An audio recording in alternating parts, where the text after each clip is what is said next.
شب برات کے خاص 6 نفل پڑھنے کا طریقہ توجہ کے ساتھ سمجھ لیں۔ شب برات آنے سے پہلے خود بھی اس کو سیکھ لیں اور دوسروں کے ساتھ شیئر بھی کر لیں۔ 15 شعبان کی رات، شب برات کی جو رات ہوگی، جو وہ رات جب سٹارٹ ہوگی تو اس رات آپ نے مغرب کے بعد 6 نفل پڑھنے ہیں، 2 کر کے۔ پہلے 2 میں آپ نے نیت کرنی ہے کہ اے اللہ ان 2 نفلوں کی برکت سے مجھے درازی عمر بالخیر عطا فرما۔ اللہ اکبر کہہ کے نماز سٹارٹ کرنی ہے، سبحانک اللہ پڑھیں پہلی رکعت میں، پھر الحمدللہ، پھر اس کے بعد قل ہو اللہ پڑھ لیں 3 بار،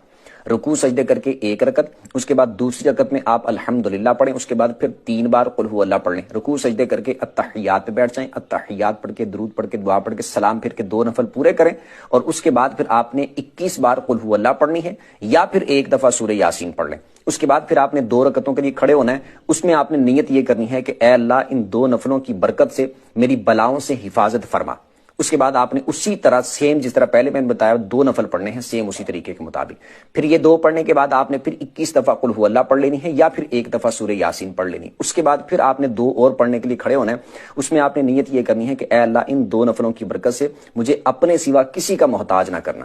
اللہ اکبر کہہ کے 2 نفلوں کو سٹارٹ کرنے، سیم اسی طریقے کے مطابق آپ نے 2 نفل پڑھنے ہیں۔ یہ مکمل کرنے کے بعد پھر آپ نے التحیات پہ بیٹھ جانا ہے، مطلب کہ یہ مکمل کر لیا تو اسی حالت میں بیٹھے بیٹھے پھر آپ اس کے بعد قل ہو اللہ پڑھ لیں، یا پھر 21 دفعہ قل ہو اللہ، یا پھر سورہ یاسین پڑھ لیں۔ اس کے بعد اللہ کی بارگاہ میں دعا کریں، انشاءاللہ کی فضل سے